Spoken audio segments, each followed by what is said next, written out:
Grandir en relation.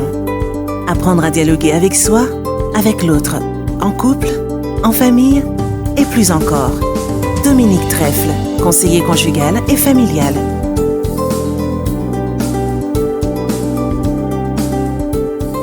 Hello, bienvenue dans cette nouvelle chronique. Samuel n'ose pas le dire, mais il en a marre. Depuis des mois, son épouse et lui n'ont plus de relations sexuelles. Pour lui, ils vivent comme des colocataires. Son épouse Éléonore se plaint que Samuel ne la regarde plus et ne la touche plus. Elle exprime son besoin d'être désirée. Et Samuel affirme aussi qu'il a besoin d'être désiré.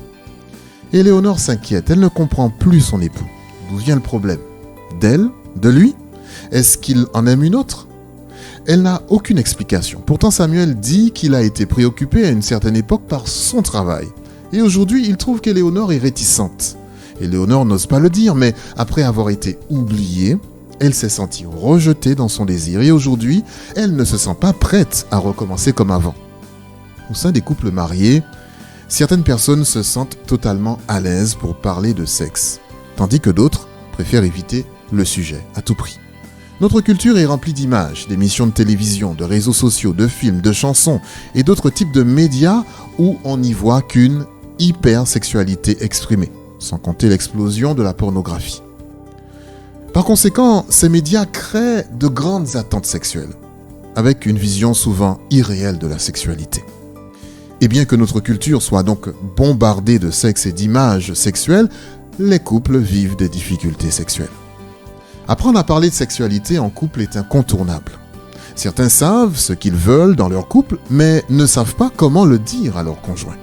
Certains ne savent pas comment comprendre ce qu'ils désirent eux-mêmes. Et parfois, d'autres savent ce qu'ils veulent, mais ne se sentent pas connectés avec leur conjoint en dehors de la chambre à coucher. Or, la vie sexuelle d'un couple n'est que le reflet de la qualité globale de la relation. Pouvoir parler de sexe et d'intimité peut conduire à une vie sexuelle plus épanouissante et agréable avec un plus grand niveau d'intimité émotionnelle et physique pour la globalité de la relation. Si vous faites partie de ces personnes pour qui parler de sexe avec votre conjoint est difficile, qu'est-ce qui vous met mal à l'aise ? Est-ce un sujet tabou dans votre famille d'origine ?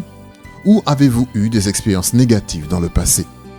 Avez-vous peur que votre épouse, votre époux vous rejette ou ne comprenne pas ce que vous voulez ou ce dont vous avez besoin ? Apprendre à parler de sexe au sein d'un couple marié peut paraître inquiétant, mais en réalité est sain, amusant et ouvre des perspectives pour votre couple.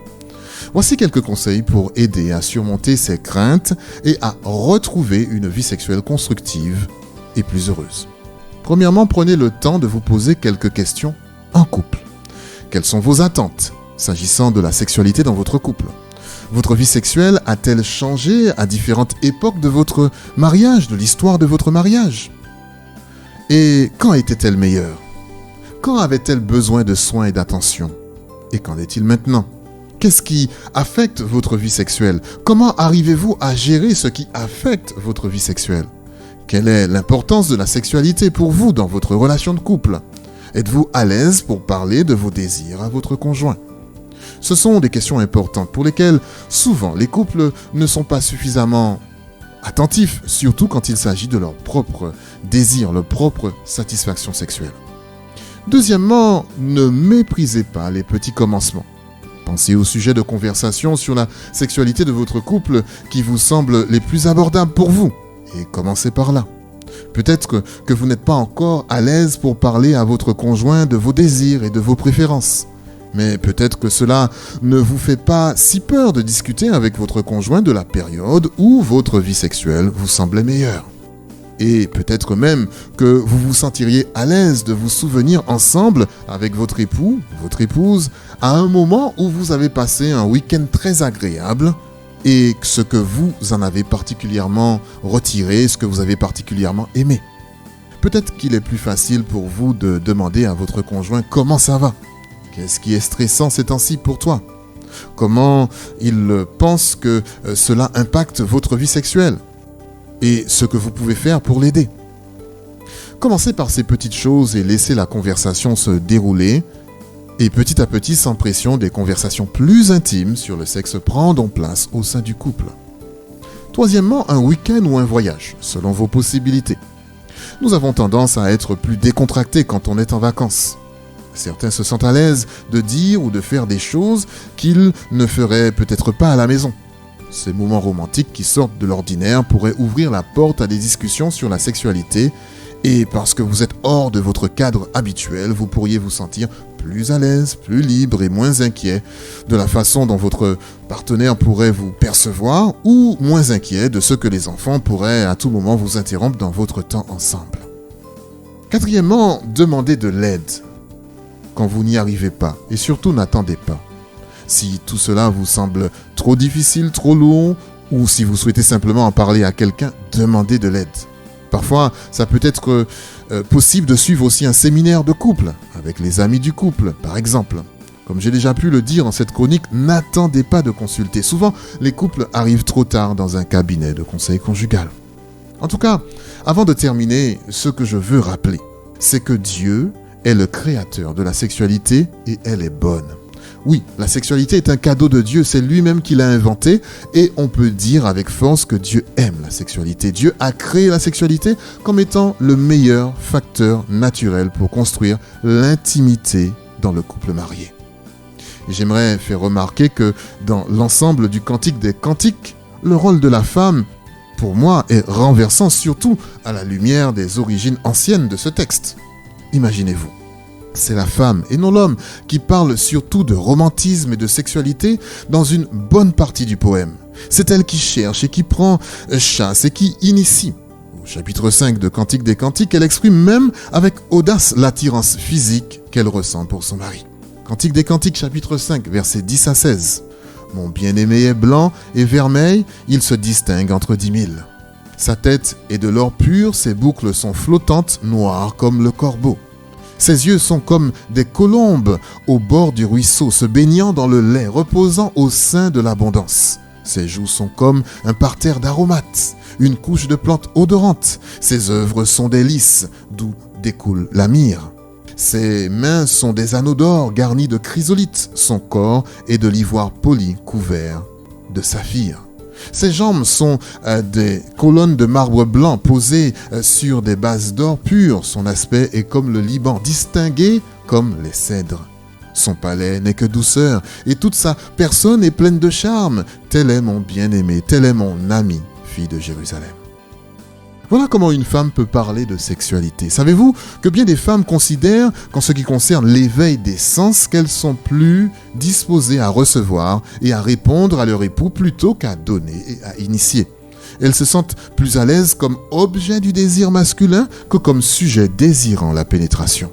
Quelques femmes perdent leur pouvoir de séduire et leur capacité de se divertir sexuellement avec leur mari parce qu'elles s'astreignent à rester passives ou ont du mal à parler de sexualité ou ont une mauvaise compréhension de la beauté de la sexualité ou se laissent plonger dans la routine quotidienne. La femme, dans le Cantique des Cantiques, rappelle aux époux et aux épouses chrétiens qu'une sexualité entreprenante par la parole et l'action vont de pair avec une sexualité conjugale saine. La femme dans ce poème s'exprime librement devant la beauté physique de son mari.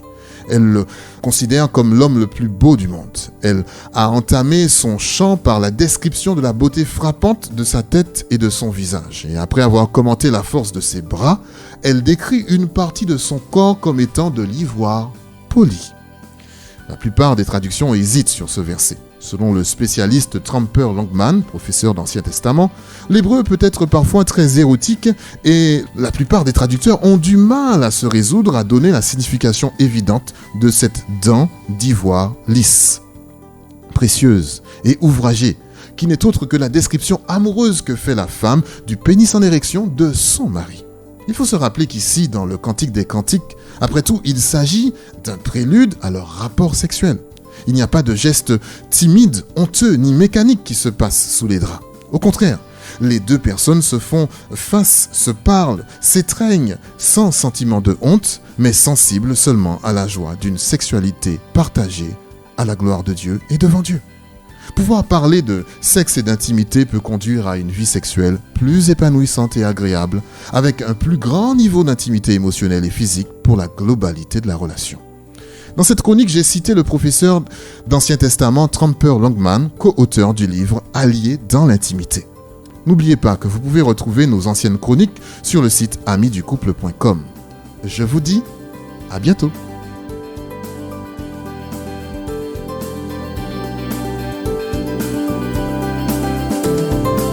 Grandir en relation. Pour être accompagné seul ou en couple, la cellule d'écoute des Amis du couple répond au 06 96 24 11 22. À bientôt pour une prochaine chronique.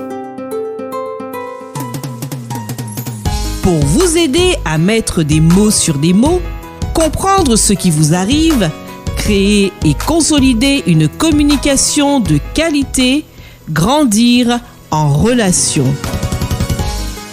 Grandir en relation, chaque vendredi, 8h30, rediffusé 16h30 et le dimanche 16h sur votre radio REM.